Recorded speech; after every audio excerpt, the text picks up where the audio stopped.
Estou aqui com o professor, jornalista e agora escritor, Jair Pimentel. Jair, vamos falar primeiro desse livro, o último livro que você lançou, que é No Tempo do Brucutu. Por que esse tema, No Tempo do Brucutu? Olha, No Tempo do Brucutu era exatamente o tempo da Jovem Guarda. Foi quando a TV lançou o programa Jovem Guarda com Roberto Carlos, Erasmo Carlos e Vanderlei, e Roberto Carlos e Erasmo Carlos fizeram essa música No Tempo do Brucutu. E foi sucesso e ficou marcado, né?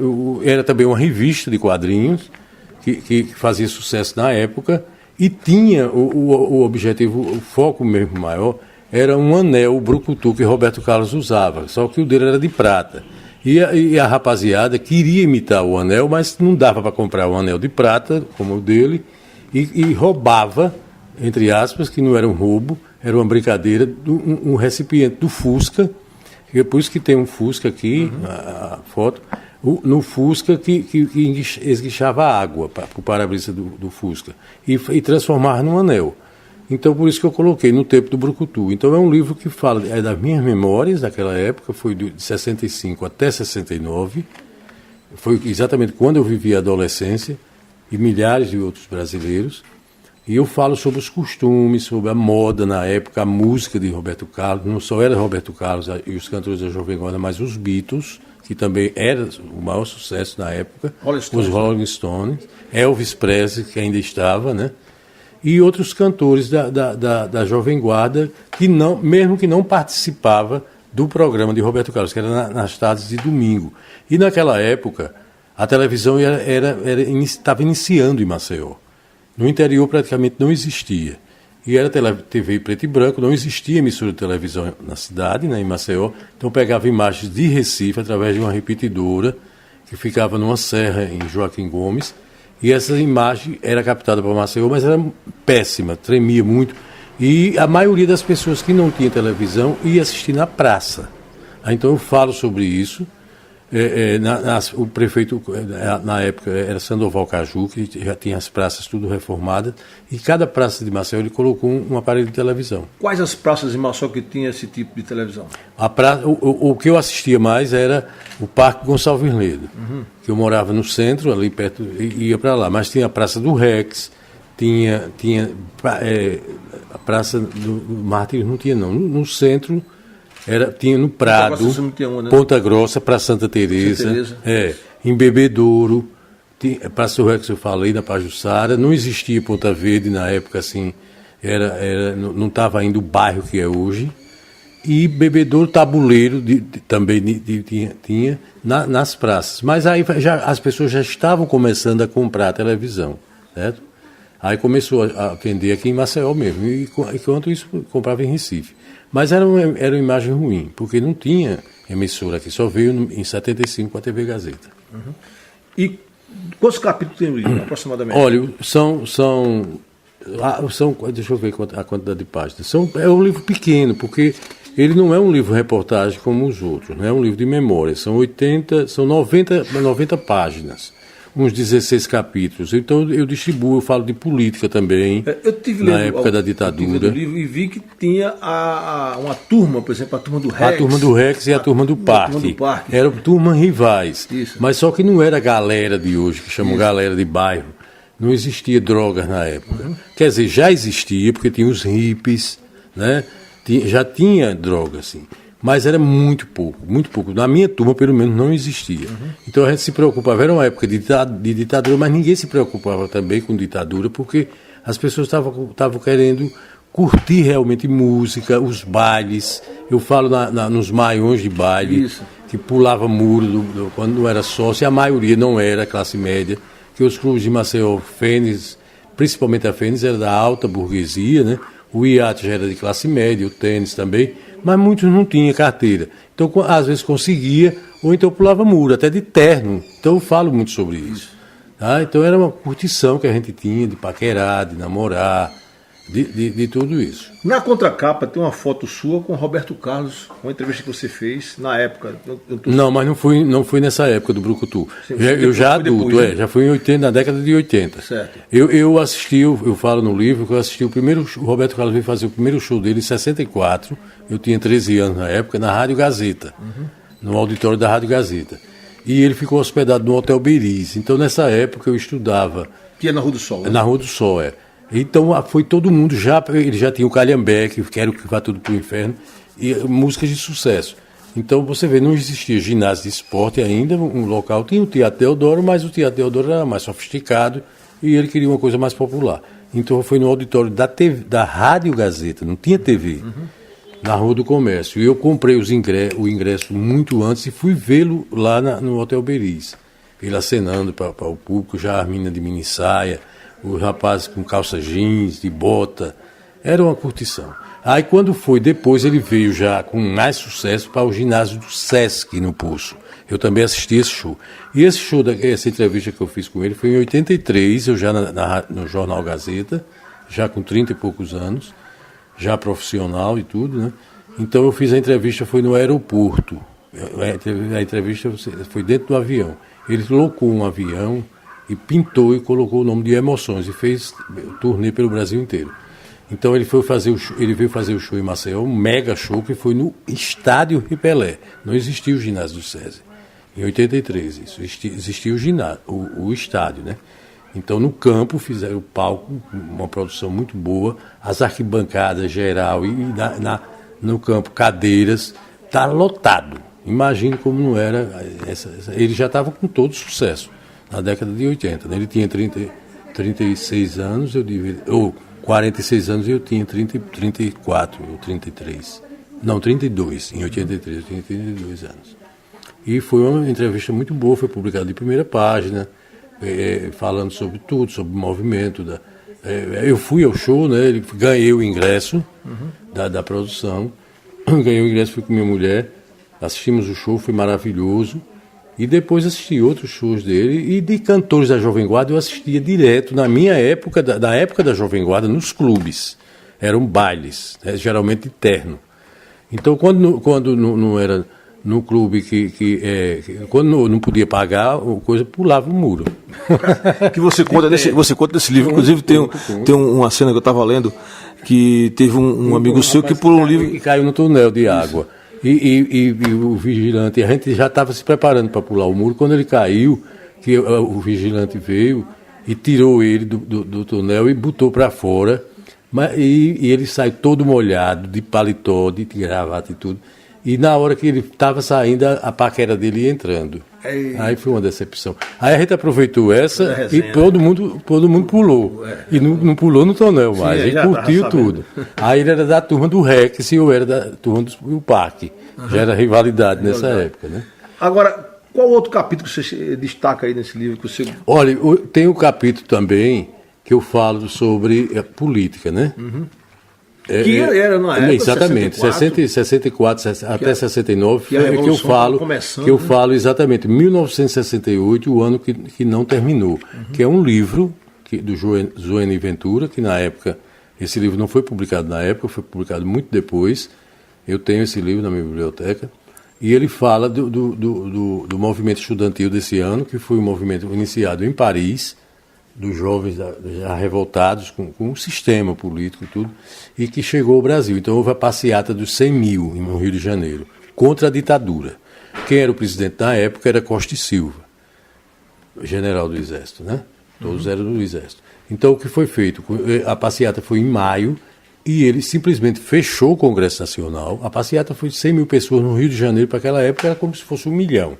Então tinha artistas, foi organizada por um alagoano, Vladimir Palmeira, que é irmão do Guilherme Palmeira, era líder estudantil na época, presidente da UNE, e essa passeata foi que desencadeou esse AI-5, o Ato Institucional número 5, quando ele fechou o Congresso Nacional, prendeu milhares de pessoas, inclusive os organizadores da passeata, e também adotou o sistema de prender, de torturar, de exilar brasileiros. Aí foram os anos realmente de chumbo até o final, quando Figueiredo, em 79, 10 anos depois, decretou a anistia dos presos políticos, né? Foi quando a ditadura foi acabando. Mas só acabou em 85, foram 25 anos de ditadura.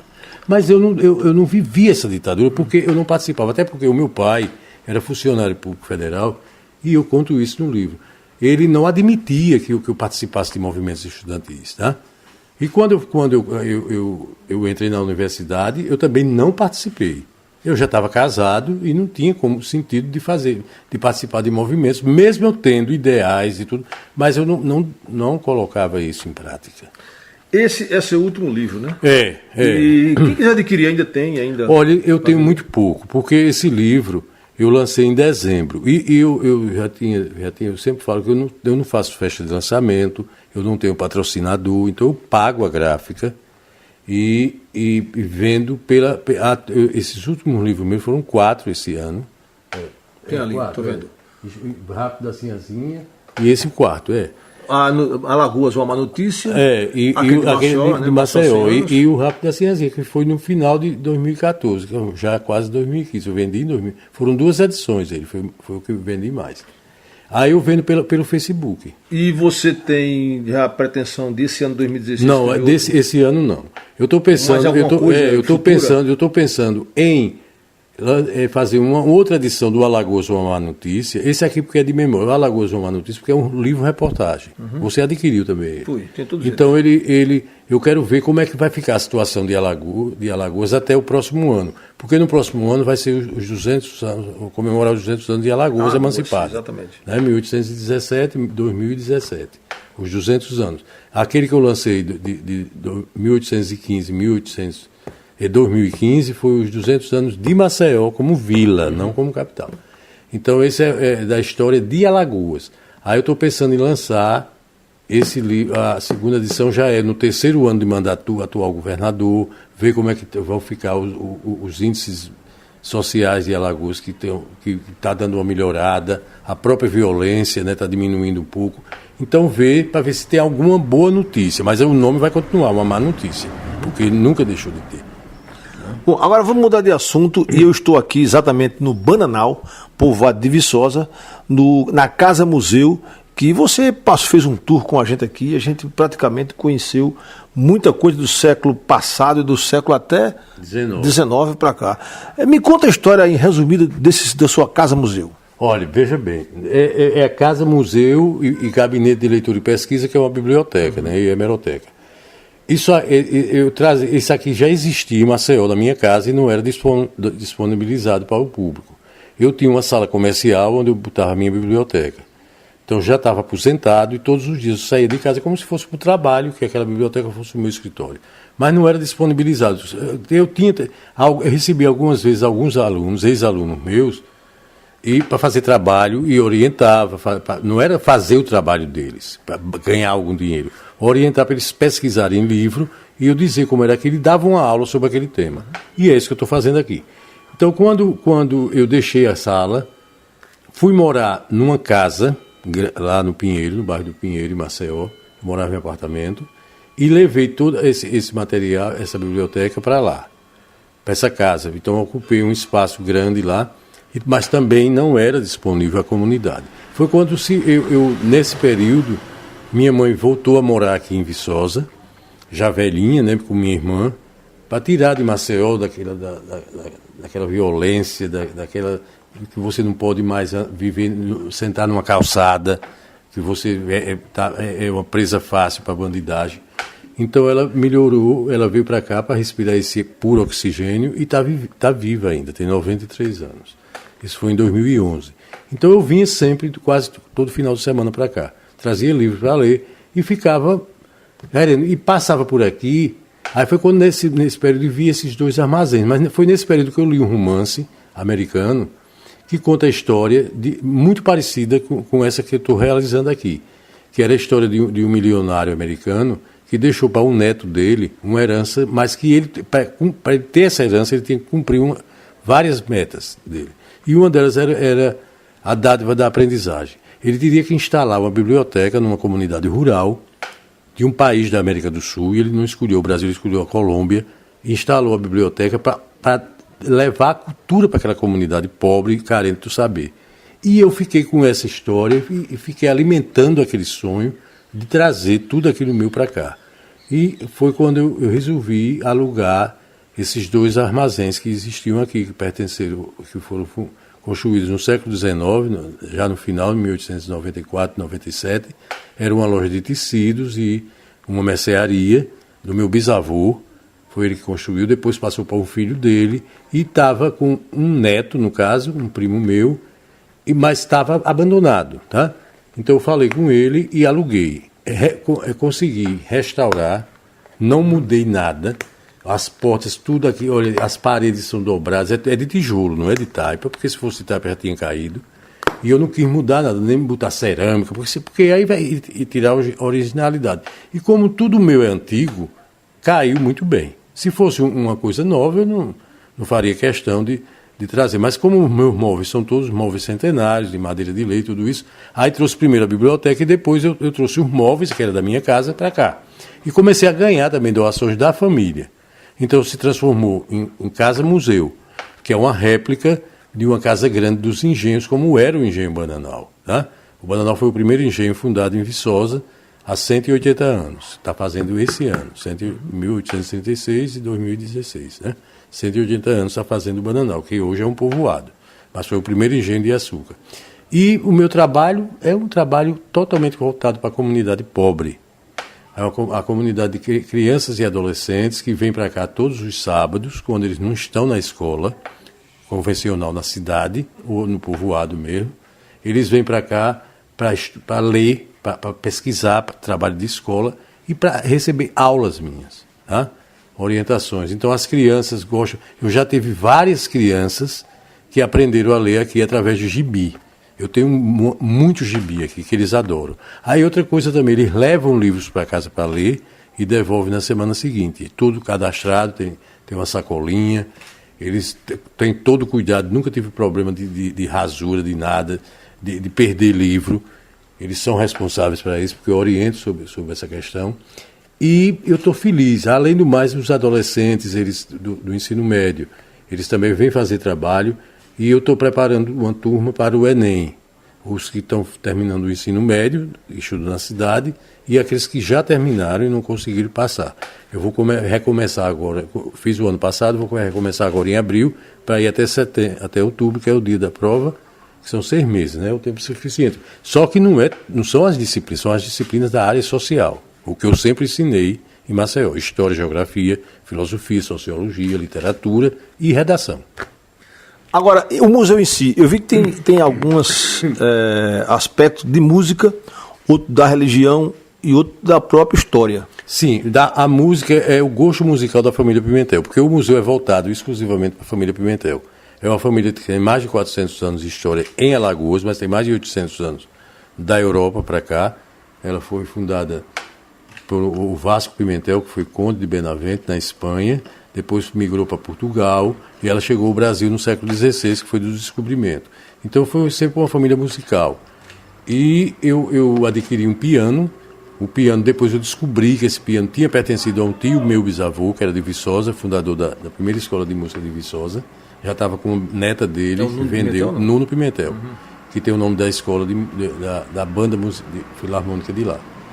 Ele foi o fundador, ele era irmão da minha bisavó, que morava aqui. A minha bisavó também tocava piano, era professora pública, e a família sempre foi voltada para isso, né? Aí tem violão, tem o violino, o Nuno tocava violino, e tem cavaquinho, e música mesmo, com gramofone, com radiola. E o gramofone é original, né? É original, aquele gramofone pertenceu ao meu bisavô. Tem uma radiola também? A radiola, que era General Elétrica, já é radiola mesmo, elétrica, ela não está funcionando. Eu estou tentando ver se tem alguém que saiba consertar, porque não é coisa difícil, porque em Maceió ela funcionava, foi na mudança, com o balanço de carro e tudo, e saíram alguns fios. Então uma pessoa curiosa, não precisa nem ser um técnico, porque é tudo antigo, né? Pode colocar, eu queria que colocasse pelo menos o passa-disco. E a parte também que eu vi religiosa. A religiosa, pronto. Religiosa é a religiosidade da nossa família. A nossa família teve um Papa Adriano VI. Não, ele não era Pimentel, mas teve uma irmã que casou com Pimentel. É uma história muito bonita dele. E tem Santa Isabel de Portugal, que foi a rainha de Portugal, que era tia de uma princesa que casou com o Pimentel. Então a tradição é muito antiga, é quase milenar, cristã. Tem os padres da família, eu fiz uma galeria dos padres com fotos e tudo. tem 3 santuários que pertenceram a meus antepassados, tem a via sacra, tem imagens belíssimas que você observou, tudo de madeira, tudo do século XVIII e século XIX, muitas peças em bronze, tá? Peças sacras em bronze, fotos, documentos, eu tenho o genuflexório, que é aquela cadeira de missa, as mesas originais, tudo original. Então é o quarto dos santos. E tem o quarto do casal, que é com cama, com criado mudo, com guarda-roupa, com toalete, que é uma penteadeira, com porta-urinol, tudo que tinha no século XIX. É mesmo que você está entrando, fazendo uma viagem de volta àquele século. Para encerrar a entrevista para a nossa rádio, Bananal. Qual é a origem da palavra, do nome Bananal? Por que se chama Bananal? Bananal porque tinha muita bananeira, ainda tem, né? Sim. Então, quando foi fundado o engenho, aqui não existia ainda, na época, foi no século XIX, foi em 1836, já existia Viçosa como vila, né? O povo, a vila mesmo que hoje é município, cidade, que foi em 1831 a emancipação. Então não existia engenho ainda. Aí veio a família e fundou esse engenho em 1836. Então eram muitas terras. E o engenho, ele já foi hidráulico, movido a água, mas o nome do engenho era Engenho Bananal. Aí ele fundou o engenho com o nome de Bananal exatamente por ter muita bananeira. Mas não tinha nada. Aí começou a derrubada de mata, né, para plantar cana. Mas existe outro Bananal também em Viçosa, que é uma fazenda, e era um engenho antes. Chama-se, para diferenciar do nosso, é Bananal Fernandes, que tem uma casa belíssima, um casarão no sobrado, que também é da família nossa. A pessoa que vem de Maceió para cá, como é que faz para chegar, como se fosse assim, um guia para chegar até aqui no Bananal? Qual é a rota? Olha, a rota é o seguinte, é a estrada de Viçosa, você pode, são 86 quilômetros. Agora são 86 quilômetros se você vier pela BR-316, que é que vai para Palmeira. Aí você entra tem uma entrada lá que chama Campina, aí você vai direto para Viçosa. Mas tem o acesso também via Atalaia, que passa por Capela e Cajueiro. Aí são 10 quilômetros a mais. Aí dá 96. Você tem que escolher dos dois. Eu prefiro realmente pela Campina, apesar da estrada ser mais movimentada, porque é federal, do que passar naquelas cidades, porque tem quebra-mola, tem aquele negócio todo. Mas o acesso é dali. Quando você chega na cidade de Viçosa, aí você percorre mais 12 quilômetros. Vem pela Rua do Cravo? Pela Rua do Cravo, na cidade, e vai como quem vai para Paulo Jacinto, o asfalto, que Paulo Jacinto que é Branguro. Aí depois você vai subindo, né, e passa por Anel, que é uma vila, um distrito povoado, e depois o Anel sobe, o Anel é embaixo, porque passa o Rio Paraíba. Aí você sobe mais uma ladeira, aí tem o acesso ao Bananal, que são 2 quilômetros. E hoje, com o advento do GPS, como eu cheguei aqui, foi rápido. Exatamente, né? foi tudo rápido. Mas para quem não tem o GPS, não é difícil. Tem uma plaquinha com o nome Bananal. Isso eu vi. Né? Porque tem uma fazenda, que é aqui também, da família, mas tem o nome Bananal. Aí são 2 quilômetros, só que não é asfalto, é calçamento. Esse foi Jair Pimentel, o jornalista responsável, Casa Museu e Gabinete de Leitura e Pesquisa e também uma biblioteca.